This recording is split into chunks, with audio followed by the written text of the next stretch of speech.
புனித லூக்கா எழுதிய நற்செய்தியிலிருந்து வாசகம். அதிகாரம் 9, இறைவாக்கியங்கள் 7 தொடக்கம் 9 வரை. நிகழ்ந்தவற்றையெல்லாம் குறுநில மன்னன் ஏரோது கேள்வியுற்று மனம் குழம்பினான். ஏனெனில் சிலர் இறந்த யோவான் உயிருடன் எழுப்பப்பட்டார் என்றனர், வேறு சிலர் எலியா தோன்றியிருக்கிறார் என்றனர், மற்றும் சிலர் முற்காலத்து இறைவாக்கினருள் ஒருவர் உயிர்த்தெழுந்துள்ளார் என்றனர். ஏரோது, யோவானின் தலையை நான் வெட்ட செய்தேனே, இவர் யாரோ? இவரை பற்றி இவ்வாறெல்லாம் கேள்விப்படுகிறேனே என்று சொல்லி இயேசுவை காண வாய்ப்பு தேடிக் கொண்டிருந்தான். இது இயேசு கிறிஸ்துவின் நற்செய்தி. கிறிஸ்துவே உமக்கு புகழ். கிறிஸ்து இயேசுவிலே பிரியமான சகோதரங்களே,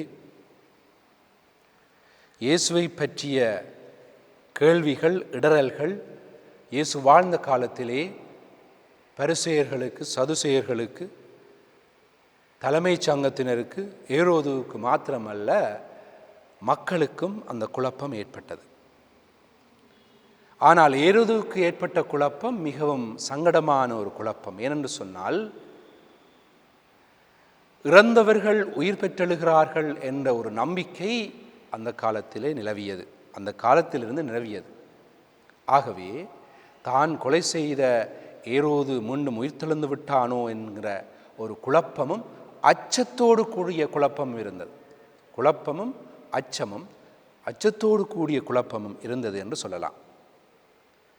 அடுத்ததாக, எலியா இறைவாக்கினராக இருந்து அவர் சாகவில்லை.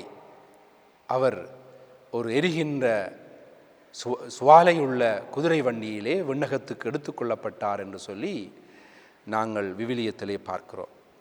ஆகவே அந்த எரிகின்ற சுவாலையுள்ள குதிரை வண்டில் வழியாக போன எலியா மீண்டும் வருவார் என்ற ஒரு நம்பிக்கை இருந்தது. அதனால்தான் இயேசு வந்த பொழுது இவர் எலியாவாக இருக்கலாமோ என்றும் ஒரு கருதுகோள் இருந்தது. இறந்த இறைவாக்கினர்கள் உயிர்த்தெழுந்தாரோ என்று சொன்ன ஒரு தடங்களும் சந்தேகங்களும் நிலவியது. ஆனால் ஏரோது ஆர்வக்கோளாறு உள்ளவனாக குழம்பினான் என்று சொல்லலாம். அவன் இயேசுவை தேடினான் என்பது ஒரு நேர்மறையான தேடல் அல்ல. இயேசு பெத்லேஹேமிலே பிறந்த பொழுது ஞானிகள் இயேசுவை தேடிச் சென்றார்கள். அது நேர்மறையான தேடல், ஞானத்தை தேடுகின்ற தேடல், ஞானத்திலும் உயர்ந்த ஞானமாகிய அந்த மீட்பின் குமாரனை, மெசியாவை தேடுகின்ற தேடல். ஆனால் ஏரோதுவினுடைய தேடல் ஆர்வக்கோளாறு நிறைந்த தேடல். அது அந்த ஆர்வத்தோடு புஸ்வானமாக மறைந்துவிடும்.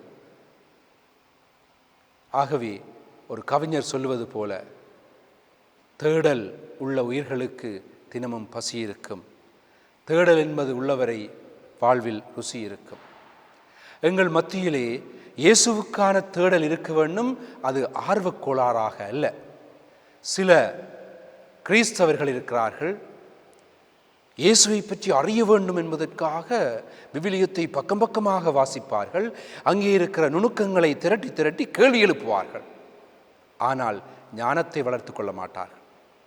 ஏன் அப்படி, ஏன் இப்படி, ஏன் இப்படி சொல்லப்படுகிறது, ஏன் அப்படி சொல்லப்படுகிறது, இப்படி விவிலியத்திலே சொல்லப்படுகிறது, ஆனால் கத்தோலிக்க திருச்சபை ஏன் இப்படி இருக்கிறது என்று சொல்லி ஆர்வக்கோளாறு நிறைந்தவர்களாக, கேள்வி எழுப்பவர்களாக இருப்பார். அப்படிப்பட்டவர்கள் இந்த குறுநில மன்னன் ஏரோதுவுக்கு சமனானவர்கள். அவர்கள் ஆர்வக்கோளாறினால் இயேசுவை பற்றிய அறிவை விவிலியத்திலே தேடுகிறார்கள். ஆனால் உண்மையான தேடல் என்பது இயேசுவை அறிந்து, அன்பு செய்து, அனுபவித்து தேடுகின்ற தேடல். இயேசுவை அறிந்து, அன்பு செய்து, அனுபவித்து தேடுகின்ற தேடல் எங்களை இயேசுவை அறிவிக்க அழைக்கின்றது. அந்த இயேசுவை, அனுபவித்த இயேசுவை, அறிந்த இயேசுவை, அன்பு செய்த இயேசுவை நாங்கள் மற்றவர்களுக்கு அறிவிக்க இந்த தேடலங்களுக்கு துணை செய்ய வேண்டும். ஆகவே ஏரோது அரசனைப் போல நாங்கள் குழப்பமடையாமல், விவிலியத்தை பக்கம் பக்கமாக படித்தாலும் ஏரோது அரசனைப் போல குழப்பமாக ஆர்வக்கோளாறோடு மட்டும் நின்று விடாமல் எங்களுடைய ஆன்மீகம் நிறைந்த தேடலினால் உண்மையை கண்டுகொள்வோம். இயேசுவுக்குள்ளே இருக்கிற உண்மையான ஆன்மீகத்தை கண்டுகொள்வோம். உண்மையான கிறிஸ்தவ நற்செய்தியின் விழுமியங்களை கண்டுகொள்வோம். அதனால் நாங்கள் இயேசுவை அறிவிக்க முற்படுவோம். இயேசுவின் சாட்சிகளாக மாறுவோம். ஆமேன்.